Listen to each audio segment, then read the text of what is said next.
Well, hello everyone, and welcome back to a much anticipated episode of your favorite show, Gamer Disclaimer with Mag and Wade. Of course, I am Mag, beside me is Wade, and we have a doozy planned for you all today.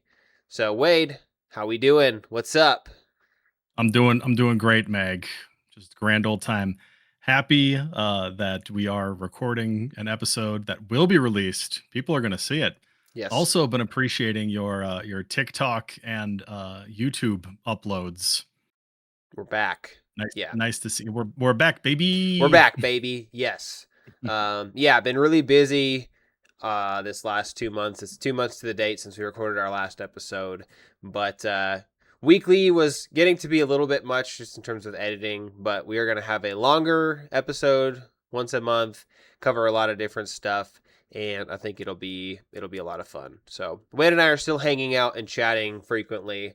Um, throughout the weeks and gaming and stuff together. And I think Wade's going to probably be a part of the streams that I do here in the next few weeks as well. So, If I'm not playing Fall Guys with you, I would be dropping the ban hammer on the bots, as yes. is my responsibility. You see. Yes. So, give an information update to the people about what you've been doing the last little bit, along with your current lack of gaming situation and all that fun stuff. Oh, yeah. So I went back and looked to see what games I had been playing lately. And unless I forgot to update this thing, it looks like the last time that I played any games was like on on June 8th. Sad. And if we're looking at like May through June, I think the only feathers in my cap are that I played through Prince of Persia: The Lost Crown, and that game was great. I enjoyed it a lot. I played through Mixtape, which took me 3 hours, Yep. and I went hard into Forza Horizon 6 and had a great time with that and accomplished about what I wanted to accomplish with it. And then my Game Pass Ultimate subscription, I let it lapse because when I don't have Game Pass Ultimate, it feels like a weight off my shoulders, and then I can focus on not any games in the giant library of Game Pass, like other things that I've ended up getting. But it's like 2 weeks ago to the day, one fateful Sunday morning, I woke up and apparently I slept wrong and I had like a pinched nerve in my neck. So for the better part of going on 2 weeks, my left hand just feels like it's asleep all the time. And sometimes it alternates between feeling like it's asleep and a shooting pain down my arm. It's been rather unpleasant. And as such, I have not had any desire to hold a controller at all. Yeah, can imagine. Super Yeah. sad. So, what have you been doing to occupy your time this last 2 weeks that you normally would put towards gaming? Just kind of, sitting on the couch, wincing in pain. That's pretty much it. Yeah. Well, you keep we, checks. Oh, go ahead. go ahead. No, no, no. This wasn't like a project of mine, but we did have people come in and turn our backyard into an actual backyard. The the desert landscaping that we had previously, which was literally just gravel, now we've got a nice patch of turf and Ooh, a bricked area. And I think the wife, trying to make us hillbilly fabulous, got us an above ground pool. So we're going to see how that works out. Though nice. in the Arizona heat, I'm curious if an above ground pool is just going to become a warm bathwater tank. Yeah, that's a great question. I don't Yeah, know. we'll We find have, out. yeah, we have inflatable pools here, but those would probably melt in Arizona. Yeah. You also have told me many times, like, I just finished working out, and you showed me your meatballs earlier. So, is that something you've been doing lately? Oh, Eating healthy yeah. and exercising and stuff? I went to a doctor and they told me in no uncertain terms that I should probably start working out and eating healthier. Well, at least you take direction and do something with it, right? Yeah, man. I don't mess around. You got games to play, right? Yeah, I can't. Yeah, you're right. I do have games to play. And it's Yes. not that bad. Like the main thing now that this is turning into, wait a Meg health hour over here. Um I figured that the best thing that I could do for myself, or any reason why the doctor would have been upset with what I was eating, was due to all of the processed foods that I was eating. So we're just trying to like cook a lot more for ourselves, eating out a lot less. We've been real big on we get like bags of chicken breasts from Costco and then prepare them in a variety of ways. I think when we get them, the wife usually makes some like shredded chicken, and then other ones she just kind of, oven bakes and seasons them with traditional things. And then the other one is she makes a cilantro lime chicken, and then Mm. we just put those in with other meals that we have. A lot of veggies. Gotten pretty handy with a knife at dicing bell peppers. With a numb hand. Yeah, that's well, I still got one good hand. Yeah. That's how that Cool. is. I've already killed what is it? I've killed my second full jar of Costco peanut butter because every day I have an apple with 2 scoops of peanut butter. Yum Mm. yum yum. Yep. Yeah. Cool. So tasty, so good. But what have you been up to, Mag? And as you tell this tale, I'm going to switch out of my thumbnail hat to a better hat because I think this one looks silly, like it doesn't fit on my head correctly. I don't like Okay. it. So So, Charles Barkley, he's going out. Bye bye, Chuck. bye, Chuck. Yeah. So essentially, finished up coaching track, which was fun this year. Um, and my parents were in town last week, and yeah, I've just been really busy with that stuff. And then I hit like I think I had 6 DJ gigs in May, and I think I have 3 in June. And so I've just been a lot of DJing, finishing up track. So it was just really busy and chaotic. But now things have kind of slowed down, which is nice. I have a gig next week, and then I'm off till probably in August. So that's really good. Been working on retro game collecting things along with some Pokemon card stuff as well. I got a huge CRTV and I bought an AV or RCA switcher, and so I'm really happy with how it turned out. At some point, I'll probably make a video about it. Um, and yeah, I'm hopefully going to be getting back into streaming and making some content again for Maggie Supreme, which this is, I'm not putting this under that umbrella, but a little bit just because I'm in it, you know. But yeah, so I'm excited to kind of get back to some of the things that I like to do. And then, of course, just hanging out with the kiddos. I have finally finished Act 2 on Expedition 33 and am almost done with the game. You're getting close, I know, finally, and that's a recent thing. But I have a lot of games that I am looking forward to playing. I told you this earlier, but the running joke now is I'm buying all these games. I'm stockpiling games so that when I'm 50 and my kids are preoccupied with other things, that I'll actually have time to play all of them. So we'll see what happens with all that. But yeah, I mean, things are good. Like I said, just been busy, and Haley and I have spent a lot of time decluttering the house and are working on trying to get into a little bit of an exercise routine. I hurdled, so my hips are all jacked up.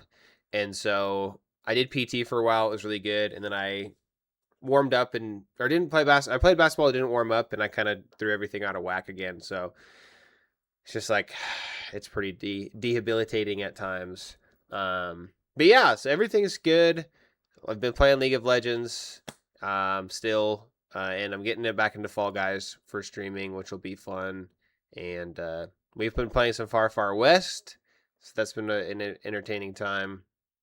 I have some friends that I game with that want to try that Mecha Chameleon game where you like, I don't know if you've seen the videos for it, where you like paint. It's like hide and seek. I don't know if I'm You gonna can't get it. escape the videos from Mecha Chameleon, Mag. They're Yeah, everywhere. they are everywhere. But yeah, everything is good. So, yes.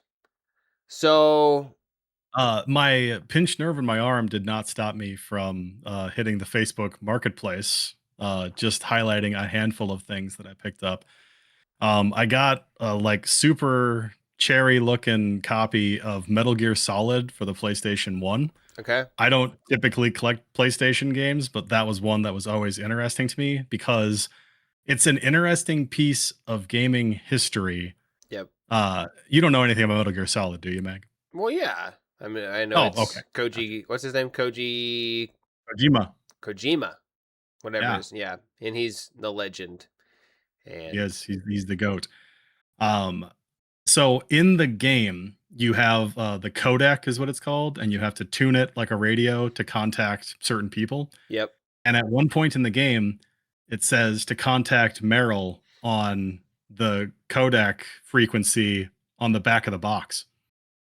And you have to look at the back of the box that the game came in. And in a screenshot of gameplay, that's the frequency that you can contact Meryl on. yep. And isn't So it's there? just really, You have to plug in your controller to controller port 2 at one point. yeah. Yeah, I love that kind of stuff. I just wanted a physical copy of it for that reason alone, because that seemed very interesting to me.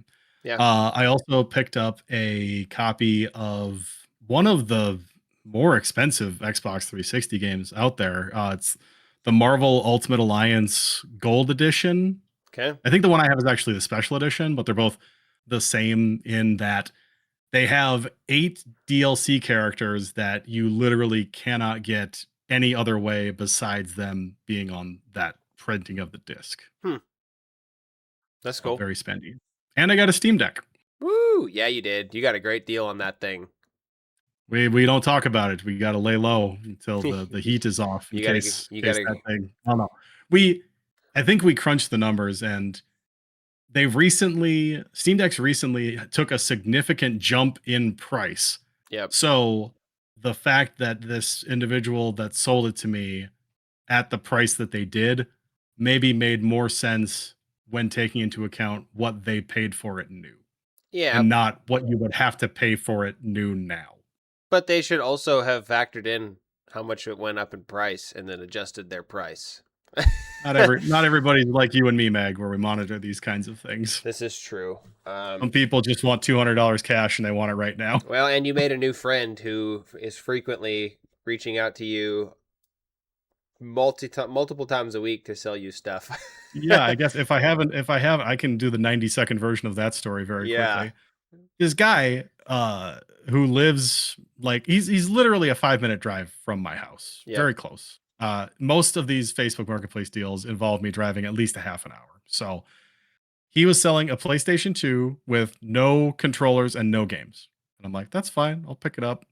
When I met with him, I just, made the smallest of talk with him and said, no controllers? Like, where are the games? And he's go, oh, I don't have those anymore. And I'm like, okay, cool, whatever. Took the PlayStation 2, left. Like 3 days later, he posts that he's selling games. Yep. And I'm so confused as to what's happening. So I message him and we meet up. And when I buy the games off of him, I say, hey, if you have like anything else for sale, just send me a message. You don't even have to list it on Facebook. And if you don't like the price that I can offer, you're more than welcome to list it on there, but I'll probably pick it up. And I bet I've met the guy like 6 or 7 times since then. Yep. There's been a handful of times where I haven't been interested in what he's selling. He was trying to sell original PlayStation 1 with no cords and no controllers for $70, which is no bueno. No And this bueno. is the same guy that I bought a PlayStation 2 off of for $40. So I don't know where he's coming up with this pricing scheme that he's got. It's Yeah. bananas. Hmm. But yeah, he just shoots me a message whenever. He's a I legend. oftentimes have to ask him, just send me pictures, man, whatever you got. So Yeah. It's a legend. I got my TV off Facebook Marketplace, so that was cool. Yeah.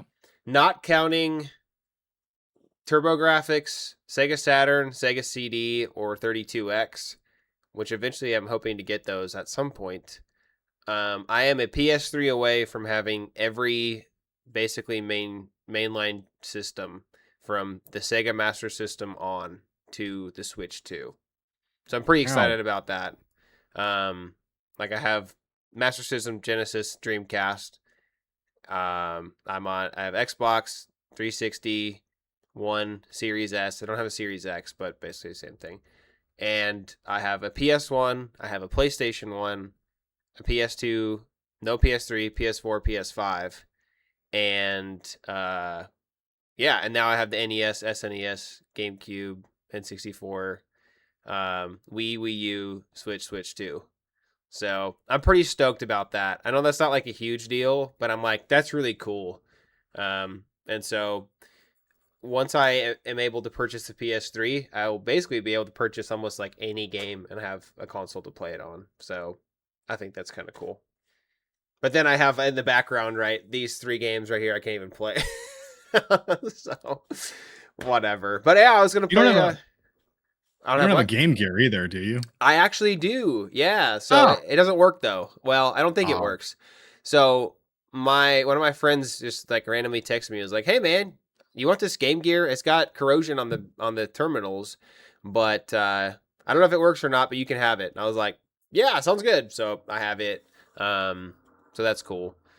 But yeah, I don't have the portables. I'm not in that world completely with all that stuff. But anyway, cool, fun story. So Facebook's been good, Marketplace.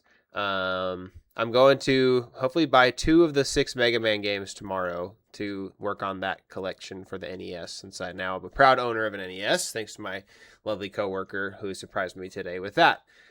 So did a little bit different flow for our episodes. Since we're just doing one a month, we decided to add some other segments in here other than the main topic. And so one of the topics that we'll do every episode is we're catching up on what is in the news, what are the gaming news for the month. And so we are at the end of June as of filming day, and this episode will be out within a week of whenever we film it. So we have, let's see, four things from the news today that I thought were newsworthy to talk about. I would say the reoccurring theme for most of it is everything is so expensive, as Wade politely coined it. And so the first thing we're going to talk about is the Xbox price increases again. So the new price is effective August 1st, 2026. The Xbox Series S 512 gigabyte goes from $399 to $499, which is $100. The Xbox Series S 1 terabyte goes from $449.99 to $599.99, $150 price increase, which is insane. So basically $600. The Xbox Series X digital goes from basically $600 to $750, $150 jump. The Xbox Series X disc, which is what I believe you have, right, Wade? The disc version. Yeah. That one goes from $650 to $800, another $150 increase. And then the Xbox Series X 2 terabyte is discontinued. They're not going to make any more of those. So the cheapest Xbox goes from $400 to $500, and then the rest of them go to $600, $750, and $800, which is insane. That blows my mind. Like, and they said, Meg, it's going to get worse. I cannot believe that. I mean, I bought my Series X, which is down here, used. I think I paid $220, which like that's on my, and I was like, man, like that's a really good deal, which it was at the time. But I remember when I bought 2 Series S's, the cheapest version for the esports program when I was the esports director at Emory, and they were $299. Or $259 or $249. They were $250 a Somewhere pop. in there. So I bought 2 of them for $500, and I was like, okay, like we're gonna play our next gen sports games on these. I cannot believe that essentially 5 years later, the same console has doubled in price. You made a money if they're not using them anymore. That's what I'm saying. That's what I'm saying. Like, I cannot believe it. Like, that's crazy. You know, we were making such a stink about the Switch 2 being $500. You know, or $499 or $449, like $450, $500 with the game. But like just to get your foot into the door into Xbox now, it's the same price. And that's with no game. And that's for the cheapest version of that console. Like, who's going to pay $800 for a Series X? Yep. It's wild. It's wild to think about. as an Xbox fan, and this is half bleeding into what we're going to be talking about with Grand Theft Auto 6 a little bit later. I thought that Xbox might have been able to make the case to have the cheapest available console that you could play Grand Theft Auto 6 on. Yeah. And that would drive some amount of sales for them and maybe give them a little bit of a lift. However, with these price increases, that's not the case anymore. And also, PlayStation is going hard into saying that the PlayStation 5 is the best way to play Grand Theft Auto 6. And they're marketing it like it's a first party game, So Yeah. Yeah. I don't know, man. Like, I know, like, they're like, oh, the Xbox, like, they had this whole big summer showcase, and there's kind of some optimism around, like, they're like, we don't want to just, like, fade out. We want to stay relevant and yada, yada, yada. But maybe it's the Switch's fault because the precedent was set to have a $500 console, but at least it was a new system. Like, yeah. It's like not these ones that have been around. Yeah, I mean, these have been around for what? They're on what, year 6 or 7 of their life cycle? I just cannot believe that. So you're so we can hop into headline number 2, which GTA is coming out. Pre-orders have happened, and so they released the pricing for that and the editions. So the standard edition, base game only, is $80 plus tax. The Ultimate Edition is the base game plus exclusive collection of premium vehicles, weapons, apparel, and in-game vendors, aka a car mod shop, a tattoo parlor, and a clothing store, is $100. And then if you pre-order the game before November 20th, you get a vintage Vice City pack featuring items from the 1980s era of the franchise.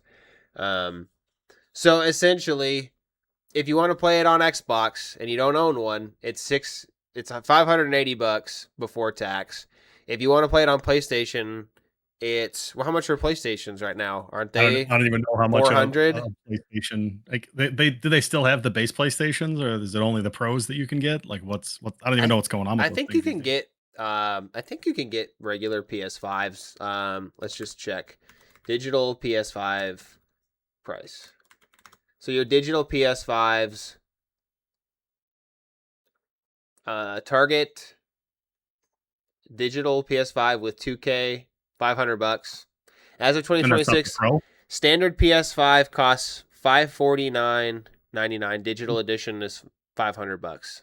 So, okay, yeah. So, same price now. So basically, if you want to play GTA on release day and you don't own a console, it's going to cost you with tax over $600. Which I'm shocked that the standard game is not more. Joel and I had a lot of debates at work about this, and he was saying, I think it's going to be $100. I think it's going to be $100, $100. But I don't know if it was you who I was talking to, or I was talking to somebody, and they said, the extra $20 is a super smart marketing thing, because like $80 was set by Mario Kart World, right? So you're saying, oh, well, I can get Grand Theft Auto 6 for the same price as Mario Kart World. But they made the jump up to the next edition only $20. Like if it was $30 or $40, that feels like a significant amount of money. But just like a 20, oh well, I can just I can pre-order the Ultimate Edition and it's just $20. Oh, that's nothing. Like that's an easy jump. And they're gonna have millions of pre-orders. So if you think about that, if you get 1 million pre-orders at $100 instead of $80, now you have made $20 million. So it's super smart. In my opinion, every person that I've talked to that's pre-ordered the game has pre-ordered the Ultimate Edition because they're like, it's just $20. So, I don't know. Are you going to be buying it? Unfortunately, the last Grand Theft Auto game that I sunk any time into was Vice City. So I'm kind of a sucker. I don't think that this one is going to be leaning into the 80s nostalgia all that hard, but maybe there'll be some elements of it, because they've got like a social media presence and all that stuff. It's not going to be like bag phones and cars or anything like that. Yeah. But like I mentioned, the last Grand Theft Auto game that I sunk any meaningful amount of time into was Vice City. So to go back to it, I'm likely going to get it on Xbox, just because I have that ability to do the game share. So then if the wife was also interested in playing, then it just makes sense. I have more Xboxes, therefore that's where I should buy a game that is multi-platform versus Now, getting it for PS5. now that's the base game is just the single player, right? There's no online component, from my So understanding.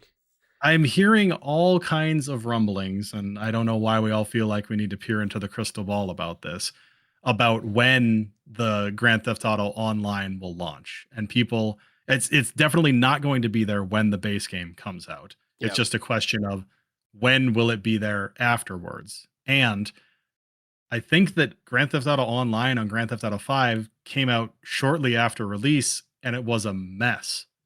Yeah, I think So you're right. I think that people are so frothing at the mouth for this that they can take the time to make sure that when it does launch, it's in a good place. And if they've waited this long to push out Grand Theft Auto 6 proper, I don't know why they would be rushing the online until it's in the place that it needs to be, if that Sure. makes sense. Yeah, I think so. I don't But know. yeah, like I I honestly had the intention of kind of catching up as Grand Theft Auto has gone through its numerous delays. I thought I would have had more time to play through some of the old games, but I think when it does come around, I'll sink some time into 6 and then maybe that'll that'll pique my curiosity to go back and look at some of the older games, I could just work backwards. Yeah. Yeah, I just don't know, man. I've never really been into any of the GTA games. I couldn't play 3 and Vice City because they were M and I wasn't old enough back in the day. But like I've tried Red Dead. I've and just Rockstar is just not the Rockstar for me. I feel obligated to play it as somebody with the disposable income that I can play it, and for it being just a significant cultural event, if that makes sense. Yeah, I mean, I don't know. And I have a lot of friends that I know are really excited about it, are really jacked to play it, but I don't know. It's just not my style of game.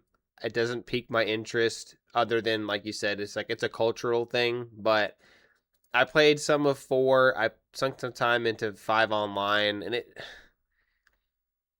running around and doing tasks for people is just not enough to keep me engaged.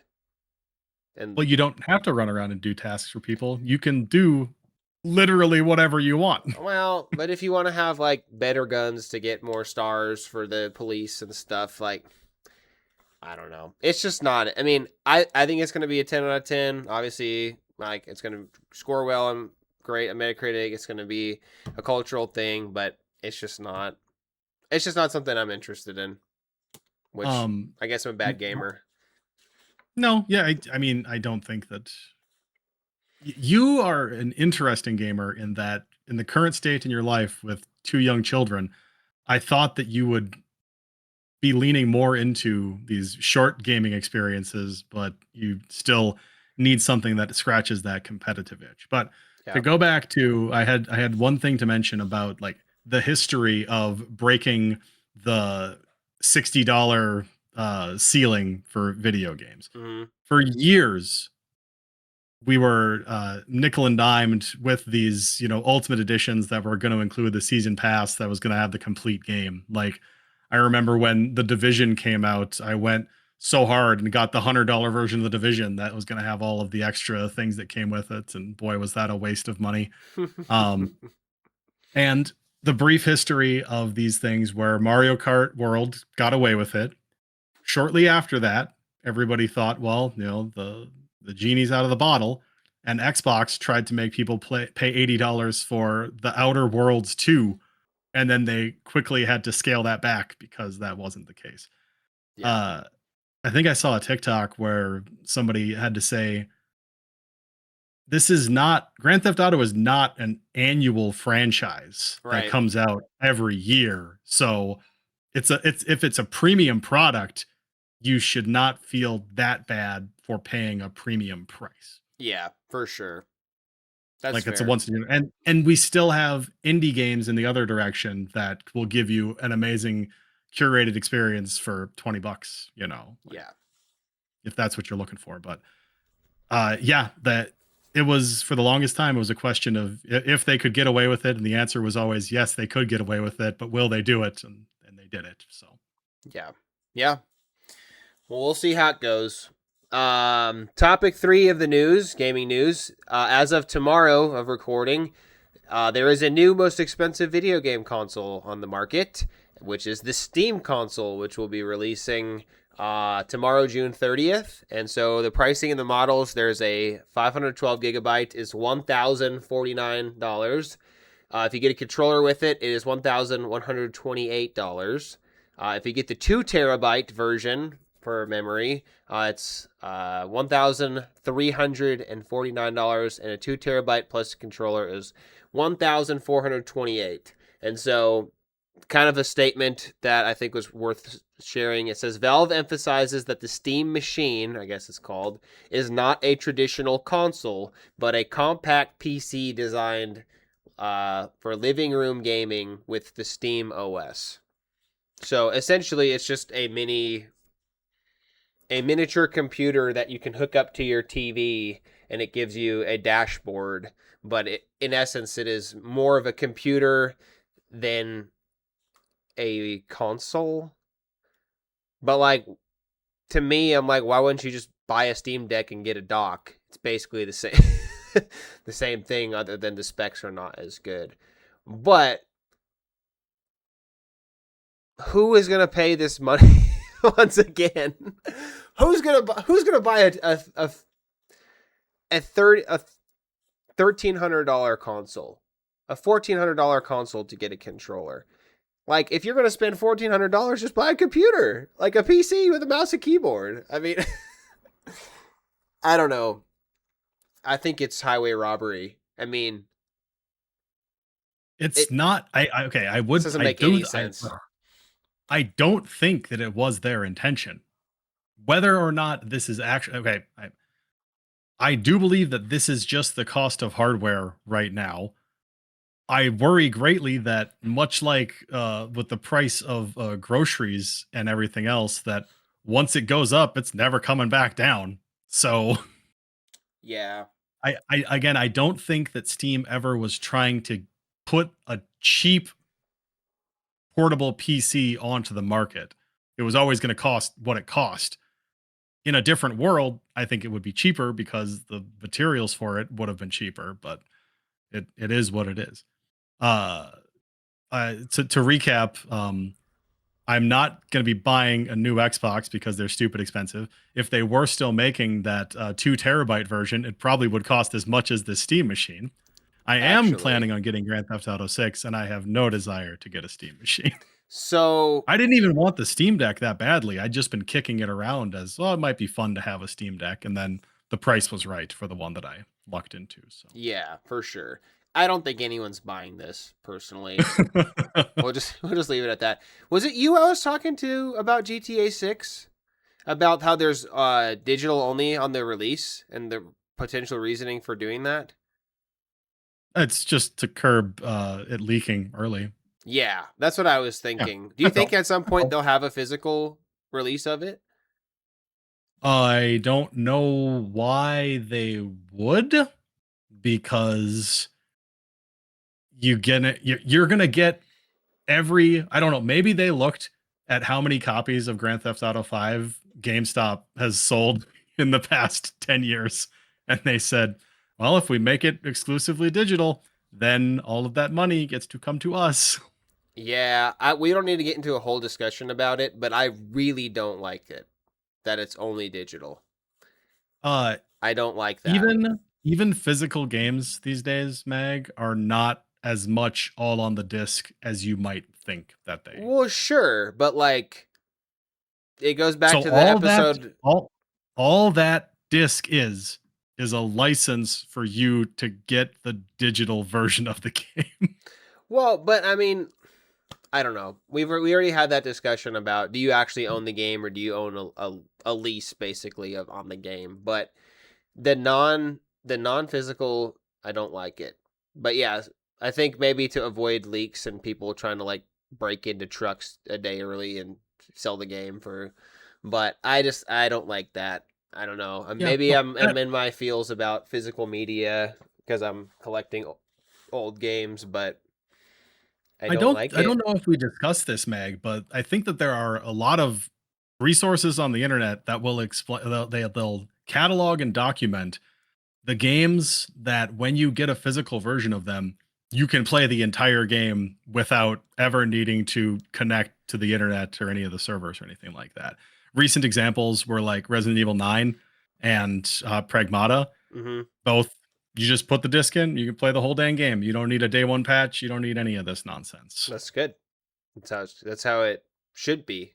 Well, not should be, but anyway. All right. I mean, Last. that's the only way that a physical game is actually a physical game, is if it's a game and isn't just a key to get into the vault that has the rest of the things that you need to play the game. Yeah. All right. Last thing. Relevant to me because I love it. Star Fox released this month. I got an 83 on OpenCritic. And the reason that I thought it was newsworthy is there's speculation that the new Zelda game that was announced will be a very similar one-to-one as Star Fox is, rather than a reimagining. So if you haven't played the new Star Fox game, it is basically carbon copy of Star Fox 64, just with better frame rate, better graphics, updated, character models. It plays so smooth. Ugh, if you love Star Fox 64, you will like the new game. I would say it's got pretty positive reviews. Everyone's some people are like kind of want it to be more, but they also were like, hey, like this kind of like scratches the itch that we have to modernize some of the games on like the N64 and stuff like that.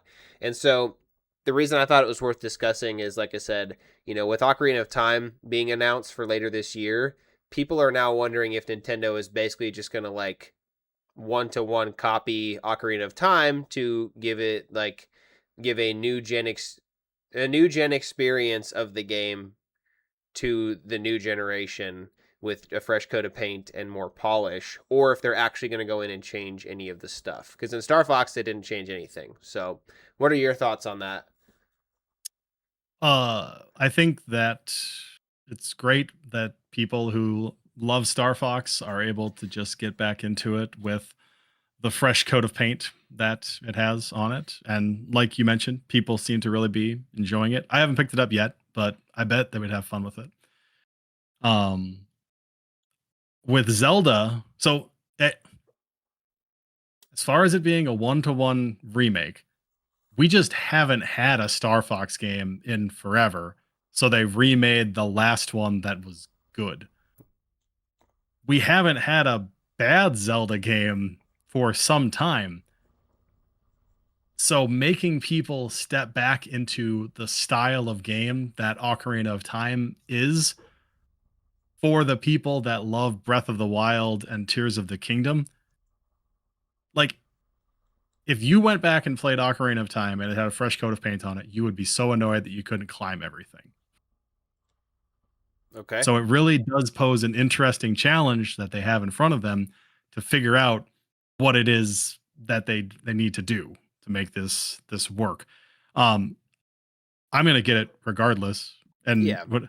isn't there rampant speculation by me specifically that it's just going to come out 2 days after Grand Theft Auto 6 releases because Nintendo don't care? They don't care. But I think it makes a really interesting thought. If you add climbing, if you add cooking, if you add all of these Tears of the Kingdom, Breath of the Wild elements to Ocarina of Time, is it still Ocarina of Time? Right. Right? I'm very excited that I have a wife who has never played Ocarina of Time, so she'll be my control group to put her in front of it, and we'll see what her experience is. I honestly, if I was betting, I would say that it's going to be closer to one than not. And I think that that's fine. Now, like you said, your Breath of the Wild and your Tears of the Kingdom people who that's their first Zelda game probably aren't going to like it very much, right? Maybe I don't know if this is like the answer to your question, or if this is answering any question that you've asked, but I don't think I know what I want it to be. You're not That sure. that maybe is the answer that I'm trying to give in all of this rambling that I'm doing. Like Yeah. I want it to be good, but I don't know what that even means. Yeah. Well, because I mean, you know, like I said, you're introducing the new generation to the old game that made people fall in love with Zelda. And then you are giving a new updated version of the game to the people who originally loved the game in the first place and are it's like fan service to them if you do it 1-to-1. So it'll be interesting to see how that plays out, but I thought that was a relevant thing to chat about. So cool. All right, so Wade and I are in a fantasy video game league where we pick games that we think are going to come out for the year and get high Metacritic scores. So a short segment is fantasy league games releasing this month. So Wade has two. We have Rhythm Heaven Groove that was picked up in the second part of the draft, coming out July 2nd, so very soon. We have Doom the Dark Ages Revelations, also by Wade, coming out on the 7th. So those should be two scores for him. We have the Assassin's Creed Black Flag Resynced coming out for young Nate. We have EA Sports College Football 27, which I wanted to get and did not, coming out on the 9th as well, as same as Assassin's Creed by Vegas. We have the Avatar Legends fighting game coming out on the 23rd of July. That was picked by Vegas and counterpicked by young Nate, so we'll see what that ends up being. We have Splatoon Raiders coming out on the 23rd by 2 Hardware. I don't remember who that is. And then we have a big one for us, Halo Campaign Evolved, picked by Tommy and counterpicked by Stubisoft. So I personally am not excited for any of these games, but I think the Halo stuff has looked pretty nice. Like the water physics, I don't know if you've seen the video. It's looking real clean. I'm curious to see what comes of that game in particular, but the other ones I'm kind of not super interested in. Speaking to the two games that are on my roster, I don't know if I'll regret picking up that Rhythm Heaven Groove, but it's been in like every Nintendo Direct for a year. Yeah. So they like Nintendo, I think they've given it as long as it needs to cook. I hope that it, posts at least, I don't know, Metroid Prime 4 equivalent numbers, and we'll call it a day. Yeah. But people heckin' they love the series, man. People love Rhythm Heaven. Most of them, or a lot of them at least, are, single button rhythm games. So and the demo came out. People seem to like the demo, so we'll see what happens there. Doom the Dark Ages Revelations was my DLC pickup in a replacement slot for Little Gator Game DLC that did not get enough scores to chart on the thing. Lame. Speaking of, and we could talk about this more after the fact, I'm curious if Deltarune Chapter 5 scores are going to show up. It's been out for like 5 days, and there isn't a single review score posted on OpenCritic. Nope. I don't know if there's something wrong on their end or if nobody is reviewing. Like, nope, there's not a single review. This is very confusing. I've been very confused. I've checked on it every day, and I am perplexed. That's why I just want to get rid of that slot. It's like, that's a huge game, like a big deal game. Like Chapter 4 got like a huge score, and then Chapter 5 doesn't even have any reviews. Like, what? Yeah, I don't know if there's like some time based nonsense with it, or people are still playing it. They haven't gotten through it yet. Maybe it's 80 hours long, and nothing was sent out early. But yeah, it's really weird that there's nothing on there. Doesn't make any sense. And when the new Halo game comes out, that is when I will pay for another month of Game Pass Ultimate and play through it. Yeah. Yeah. I don't know if I played through campaign. I played through Combat Evolved recently with the wife in the Master Chief Collection. Mm-hmm. I don't know if I'll be able to convince her to play through it again with this new version of it, but I guess I could just as easily play through it by myself. That's how I did it back in the day. Yeah, I think I'm curious to see. Like, I thought maybe there was multiplayer, which makes no sense for a game called Campaign Evolved.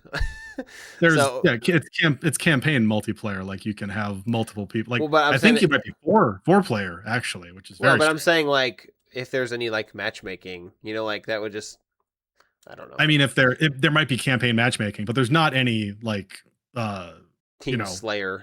yeah, Team Slayer. Team Slayer. none of, none of that commotion going on. All right. All right, cool. Well, we are, like I said, long episode because we are doing it once a month. So we have our main topic and then we have a fun game for you guys. But main topic, I don't think will take a ton of time. But basically, my coworker asked me last week what he thought. What do you think is the most influential gaming console of all time? Well, he asked me specifically if he thought the NES was, and precursor to him buying me one. It made me start to think, and I was like, I just don't really know. And so I asked Wade to come up with either an honorable mention and then a choice for what he believes is the most influential gaming console of all time, and then just some stuff to back it up. AI believes, well, some of the AI believes that the Atari 2600 is that game because it was the first console to be in people's homes. I don't agree with that personally. I also saw a lot of love for the PlayStation 1 because they said it turned gaming from a toy to a form of entertainment. So, I did not have either of those on my list, but Wade, do you have an honorable mention? I have just some things to say and thoughts, I suppose. Then do you have your actual choice? Yeah, Is that included in your thoughts? yeah. Do If you you let me want go, I'm going to say everything I need to say. So if you want to interject something, then you better get it out of your system Let first. me Do you want to just do do my your honorable honorable mention mention? first. Yeah. Okay. So, in a lot of research and conversation, a lot of things had the NES as the most influential system. I'm curious what Wade has to say because he said, well, there's obviously one choice. So I'm curious what his one choice is. I put the NES as my honorable mention for reasons that I will get into once we get into my actual choice. But just some notes I wrote down. It was the first in-home console that was really mainstream. It basically saved the video game industry from the crash of 1983. It gave us characters like Mario, Zelda, Metroid, and kind of jump-started franchises that are still going strong today. And yeah, just like it was a lot of people's first system, and probably one of the most influential games of all time, Super Mario Brothers, was on that console. And so I think that it had you could play two players. It had a lot of really good games. Had a lot of really good stuff going for it. But I don't have it as number one. I have it as number two, because my number one I have picked out for a different reason. And I will just preface before I let Wade go on his spiel. My choice, I researched probably 7 or 8 different people's opinions, videos, websites. I asked ChatGPT, Claude, and Gemini what they thought, and my choice was not on any of anyone's lists at all. So I would say that my take is probably a little bit of a hot take, but I think I have enough reasoning to back it up. But NES is my honorable mention for this. This is the second most influential gaming console of all time. So I will hand it off over to you, Wade. I'll yammer and stammer for a little bit over here. Yes. So neither of us were around when the Atari was happening. So maybe we just don't have the perspective to know how big of a deal it was. But with hindsight, we know how big of a failure it was in that it caused the entire market to collapse, the industry to collapse. And then Nintendo had to come in and market their console as a entertainment system, not a video game system, and they all packaged it with the freaking robot buddy Rob so Yep. that it seemed more palatable because nobody wanted to touch a video game system because of what had happened Yeah. previously. So the Nintendo Entertainment System absolutely deserves its flowers for that reason, in that they came in at a time where there was nothing else other than ashes. It's not like it's not necessarily a good thing that they were coming in to where there wasn't that much competition for them to be competing against, but it was significant in what happened prior to it. Sure. And we oftentimes, like when you think of retro gaming, not many people go all the way back to the Atari. I'm generalizing. Maybe I'm speaking out of line when I say that, but most people, in my opinion, think as far back as 1985 Super Mario Brothers for the NES as retro gaming. Beyond that, they would think about Pac-Man in the arcades or some other arcade game. Sure. So the NES absolutely was influential in its own rights, like you mentioned, set up a lot of series that Nintendo as a company that's still going with today.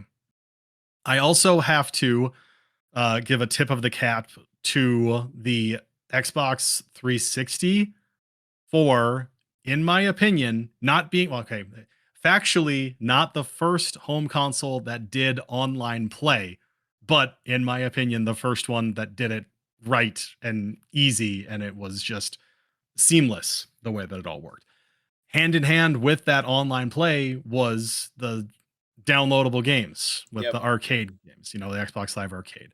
Very significant, especially for the world that we're in right now, where now Grand Theft Auto 6 is just an entirely downloadable game. You didn't even need to go out and get a disc for those kinds of things. Let me interject quick about that. I also considered that, and I would put Xbox 360 in my honorable mentions if I had a second one, simply because of the online storefront. You just restricted yourself to one honorable mention like a fool, Meg. You tied your hand behind your back. All right, so continue. I have one other half honorable mention, and then we can, then I can kick back to you. Whatever you want to do.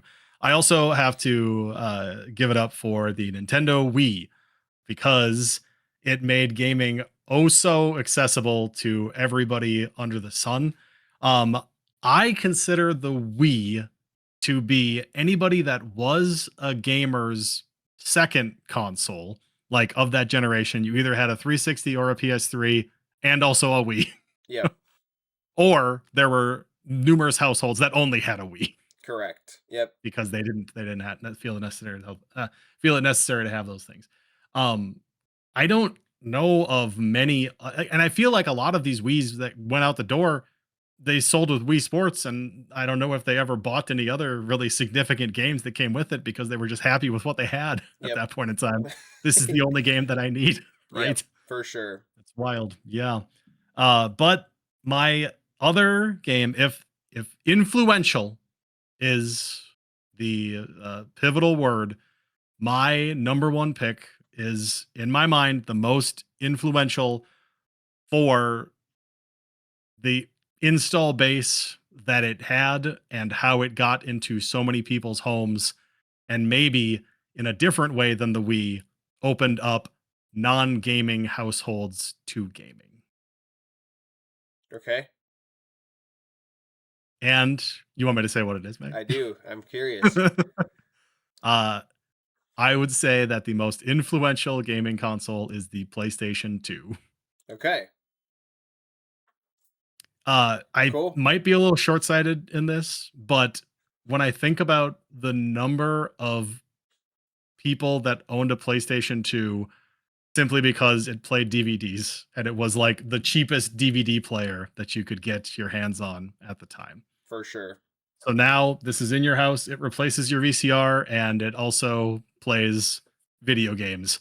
And though there aren't many PlayStation 2 games that I never had one growing up. My little brother did, shockingly, but I never did. I just picked up at GameStop. I was showing Meg yesterday. I picked up the Ratchet and Clank collection for PS3, which is all of the PlayStation, which is 3 of the PlayStation 2 Ratchet and Clank games. I picked up the Sly collection, which is the 3 Sly Cooper games. I picked up the Jak and Daxter collection, which is the 3 PlayStation 2 Jak and Daxter games. Yep. And again, maybe I'd be short-sighted in this. When I think influential, I just think of the DVD player that was baked into the PlayStation 2 and how many homes it got into, purely by virtue of that. Yeah. Yeah, absolutely. I definitely considered that. I would put it in the top 5 for sure. I saw one of the AI things said that they don't believe that the PlayStation 2 was the most influential console of all time, but that it was the best console of all time. Oh, the best. Maybe I'm So mixing up my definitions. I thought that was an interesting take. Um, I'm trying to get my surprise Pikachu face prepped for whatever it is that you're going to say. all The right. most influential. So I think that influence comes in eras, right? So I think that, Like Taylor Swift. yes, like Taylor Swift. So I think that the NES introduced couch co-op gaming to the world, and it has that was just another part of its influence. The way that most people play video games now today is online, and so even though I did not count the Xbox 360, because Xbox 360 I would say probably perfected online, but my choice is the original Xbox. So kind of an outlier, kind of not one that people would conventionally think. But what I put down for my notes is that it set the standard for online gaming with Xbox Live. If you look at Halo 2 just as itself, and I looked up, there was other games like Ghost Recon, there was Crimson Skies, there was all these different games, but essentially they set the standard, like, because I know the PlayStation had online for like SOCOM 2 and maybe one other game, but it was like a train wreck. Obviously online gaming was on PCs, but to play a online game on a console with dial-up internet at the time and then eventually cable internet, you know, the Xbox OG had the Ethernet port slot. I think it had it built into the back of it, if I'm not mistaken. Yep, the PlayStation 2 needed a network adapter, but Yes. every Xbox came with an Ethernet port. But if you look at Xbox Live, right, and Halo 2 matchmaking, it still, to me, is better than Nintendo's online is today. Honestly. And so something like Xbox Party Chat, even just in the game, like the Xbox parties were perfected on the Xbox 360. And I think the Xbox 360 is the beginning of the superior online experience. But the fact that in 2001 you could play Team Slayer with 3 of your buddies on Halo 2 on your original Xbox with people everywhere, you had microphones, you could communicate with each other, you had servers that were not incredibly laggy. Now, granted, you could, I forgot what it was called, but when you'd like unplug your router and then the game would freeze except for like one person. So obviously they had to hash that out. I forgot what that was called. But anyway, not only that, right? That was the first console that implemented DLC and like live service patches. So if you remember on Halo 2, they introduced Turf, and I think it was like a remake of Hang 'em High that you could get as like a map pack, right? Did you So fact check that, Meg? I want to believe you. I'm pretty sure that that is the case. I'm not 100% positive, but I'm pretty sure. I know for a fact that original Xbox games did have DLC. That's a true statement. Yeah, it's on the Absolutely. Xbox. It says it's the Halo 2 multiplayer map pack. It's a disc that you could buy, or you could just get it online. Um, it Like was there was some extra Splinter Cell maps that I got online. I know. Yeah, so it's like implementation of DLC and patches happened on the original Xbox. One of the other things that I thought was interesting is that it has an internal hard drive, which you could buy memory cards for it, but it did have an internal hard drive. Whereas at the time, the GameCube, the Dreamcast, the N64, PS2 all needed memory cards essentially to store. Like, so it's like, well, now if I want to play games and store anything, I have to buy a memory card, And with this, there was internal storage. You could download your CDs onto the console and then play that music while you were playing. The only thing they flubbed on was they went with the HD DVDs or whatever that was, and not just a plain DVD player or whatever that was. You couldn't play DVDs on your Xbox, and that was a big boon. Fact check incoming. It's Xbox On the 360 that the HD, and the On the PS3 they did screwed it up. Blu-rays. They screwed it up on the original Xbox because you couldn't play DVDs on it unless you bought a dedicated DVD remote peripheral. Dumb. You had to Anyway, plug it into one of the controller ports, and then that was the IR sensor for the remote. And if you did not have the remote, your Xbox would not play DVDs. The Xbox 360 would play HD DVDs, but it required a completely separate disk drive. That they dropped the ball on that one. I've seen a couple of those HD DVD players on Facebook Marketplace lately. None of them have been at a price that is of enough interest to me. But if that happens, be prepared for my HD DVD collection to take over my life. Yeah. And then I'll the last thing that I will share is that while GoldenEye was a huge game and Perfect Dark was awesome on the N64, I would argue that the Xbox was the console that revolutionized the first-person shooters with Halo. They were the first console to have a true twin stick that was not the two like DualShock controllers that suck in my opinion, but it was the first console that really jump-started, your Call of Duties, a lot of games like first-person shooters were like kind of the genre of like the 2000s, and I would say that Halo had a huge part to play in that, as it was like kind of the big one to start. And so my biggest thing in terms of influence today, I would have picked the NES if couch co-op was the way that most people were playing video games. But in 2026, people are still playing video games the same way that they did in 2001/2 when the Xbox came out. And it truly expanded gaming to, an online presence that you could play with people all over the place, where that wasn't a possibility until the Xbox.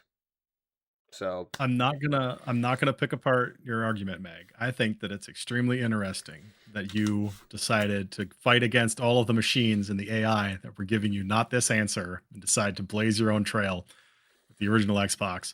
But by that same virtue of your comments about couch co-op, all of my original Xbox memories are where there are 4 controllers plugged into that machine, and we're land up, and there's 16 of us in somebody's basement, and we're all playing Halo. Well, at least for me, that was not my experience. My memories were playing single player games by myself and then playing Halo 2.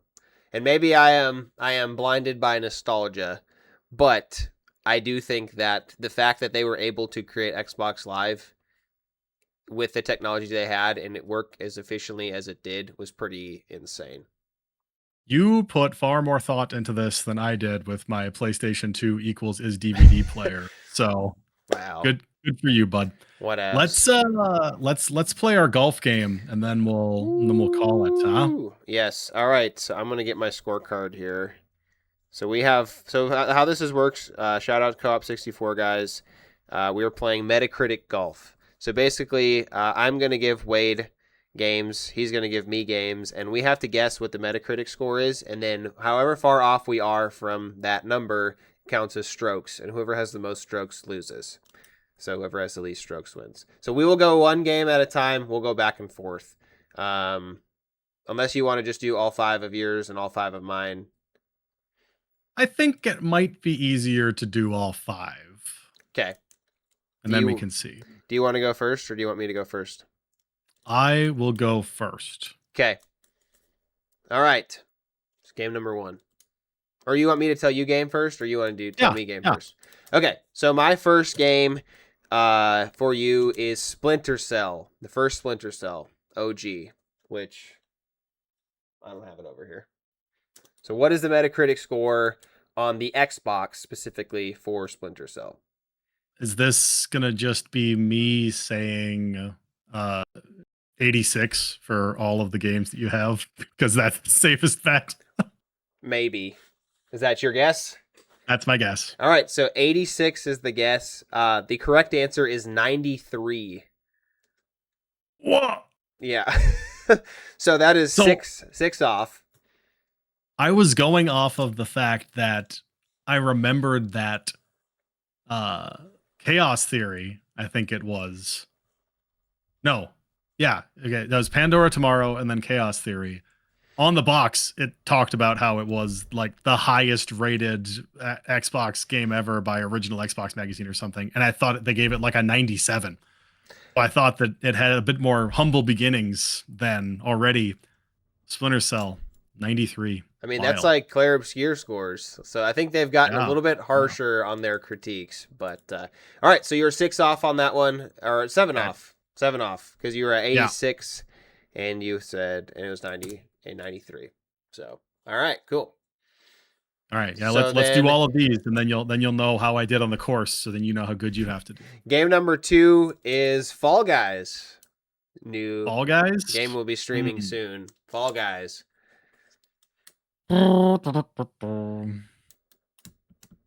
Let's go with an 88. 88. So you're off by 7. It is an 81. Critics were harsh on that one. So I think if within a margin of 10, that I've been doing okay so far. It ain't so bad. yeah, no, it's not bad. So we're at 14 points total. So you're +7, you're consistent. All right, so the next game is BioShock. BioShock, I definitely have to pick something in the 90s. People heckin' love BioShock. Show me 94. Ooh, close. 96. So Should have gone higher. But not still, too only bad. within 2. I'll take it. That's good. That's an actual, like, that's a golf score right there. That is golf 2. score. You got double bogey on this one. All right, so game number 4 is a launch title for the PS3, Resistance: Fall of Man. Oof. I'm going to go with an 85. Should have went with your gut. 86. But +1 is really good. Yeah. So you're 1 off on that. So 86, not too bad. All right, and the last one is Mario Tennis for the N64. Oh, I thought you were going to say one of the more recent Mario Tennises, which I know have been dunked on in the scores. No, Mario Tennis. Let's go with it. It was I don't necessarily trust Metacritic from the N64 generation. I question your pick here. 89. Close, 91. All right, so +2. I think you are going to destroy me because you only have 19. So I did try to not pick any like 60s and 70s, like stuff out of the middle of nowhere. I kept them all above 80. So try my That's best. why you're going to lose, Meg, and I'm going to win. So you're at 19 total. So you had 7, 7, and then you had 2, 1, 2. So not too bad. All right. All right. These are what is it? They're all in chronological order. So we're going back in time as we go. Okay. Mag. We are going to be testing your Sonic the Hedgehog Metacritic scores. Okay. So first we have Sonic Racing Cross Worlds. I'm gonna say 83. 83. It got an 82. Oh, okay. Sniped it. It's nice. Sniped it. I'm keeping score over here. I don't know if you're going to jot it down for your bad self too. It's up to you. Yes. I'll take it. All right. Next, we have Sonic X Shadow Generation.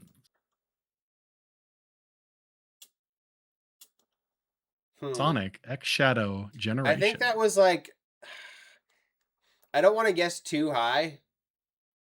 It was pretty, people liked the shadow stuff. I know. I'm going to say 88. 88. It got an 80. Ugh. You gassed me up. So right up. now you're sitting at 9 points. You gassed me up. You're like, people loved it. No, they did. I mean, people like 80-point games all the time, don't they? Next up, Sonic Frontiers. People hated that game. I'm going to say Sonic Frontiers got a 72. 72. Sonic Frontiers got a 70. Hey, let's go. Yeah. Right in there. Sick. So you're at 11. right now.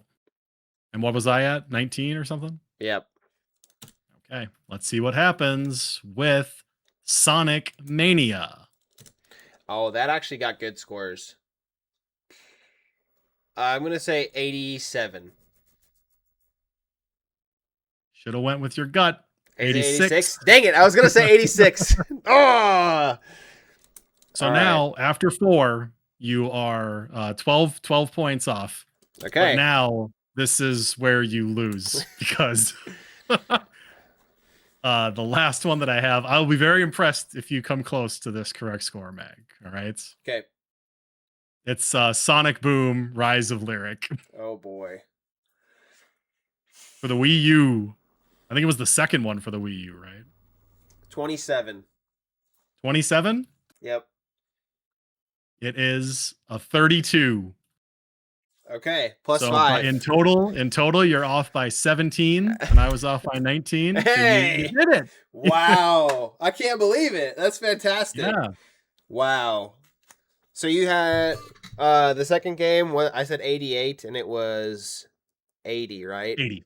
So I Yep. had Wow. I'm shocked. Wow. We both did pretty good actually. It was a close one. Yeah. Wow. Okay. Well, cool. I feel like I've only seen a handful of the co-op 64 ones, but I think sometimes it's just a blowout. So it's good that it was close. Hey, two strokes. 19 to 17 is actually, I think, really good. Especially since you threw that crazy one in there. Well, I mean, I led you to knowing that you're going to need to pick a pretty low number somewhere down in that there. game was bad. So, all right. Well, cool. So I actually won a game for once. Wow. Yeah. Woohoo. All right. Well, this has been a full episode of Gamer Disclaimer, a nice return back to form for us, I'd say. And so this will be coming out here in the next few days. Not that this matters for anybody who's watching and got this far. If you got this far, please like our video, comment about anything that you thought was interesting from our news, to our fantasy league, to our main, what was the most influential gaming console of all time. Tell us what you think is your hot takes and things like that. And ideas for fun games or just things that you're interested in hearing about going forward. So, Wade, I will let you send us off here. If you don't know what to comment, just comment the Chuck stop. Yes. That's your call to action, folks. Do it. Yep, it's been real. It's been fun. We'll see you in 30 short days, presumably, if Mag keeps to the upload schedule. Be good to each other. Take care now. Bye-bye then.